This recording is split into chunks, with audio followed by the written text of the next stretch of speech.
hindi tayo dapat patalo sa takot at sa pag-aalala, sapagkat hindi naman yan ang katapusan ng lahat. Ang magandang isipin lagi ay kung may plano tayo sa buhay, ang Diyos ay meron ding plano sa ating buhay. Jeremiah 29:11, the Lord says, "For I know the plans I have for you." Di ba napakasarap isipin ito, na may plano para sa atin ang Diyos, na hindi tayo nilagay sa mundong ito at bahala ka na dyan sa buhay mo. May plano siya. At gagawin niya yun habang tayo nabubuhay. Siya na nilikha ang sanlibutan sa pamamagitan ng salita lang. Siya na nagawa ng paraan na paglabanan kahit ang pinakakapangyarihan ng demonyo, which is ang kasalanan ng kamatayan. Siya na kayang magbukas anuman ang nakasaradong pintuan. Siya na pwedeng maglagay sa atin in the right place at the right time, anytime. Siya na po pwedeng magtuwid ng mga kabuktutan, kamalian, at magpuno ng mga kakulangan. Siya ang mas may magandang plano para sa atin. Baka nga ang dahilan kung bakit hinayaan niyang masira ang mga plano natin ay upang mas matupad ang kanyang mas magandang plano para sa atin. Kasi kung yung plano natin sa buhay ay plano rin niya para sa ating buhay, bakit niya hayaan na mawala yan? Bakit niya hayaan masira yan? Lalo pat kung tayo sa kanya sumusunod naman. Kaya lagi nating tatandaan, we are not starting from scratch.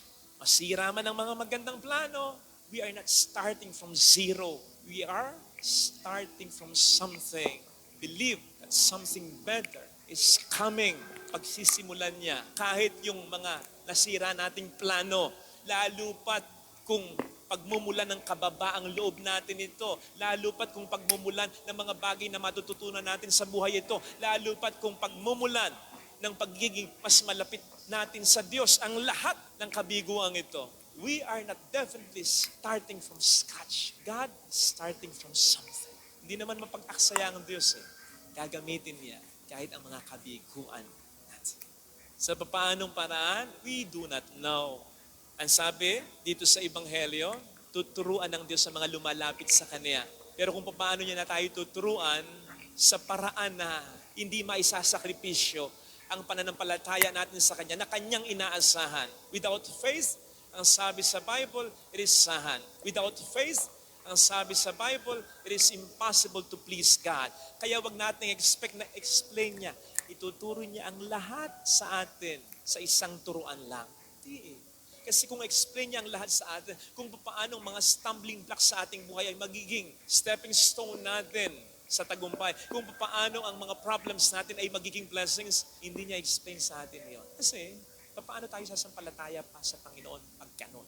Kung alam na natin ang lahat ng iyon. Eh yun pa naman ang hinahanap niya, tayo sumampalataya sa Kanya. Ito sana mga kapatid ang ating pagdasal sa ating banal na misa. Magplano, maging disiplinado, dapat always ready pa rin. Pero at the end of the day, Lord, nagawa ko na. Ito na po ang bahala. Ipagpasa Diyos pa rin natin. We cannot control everything. Only God can. But we have to trust Him.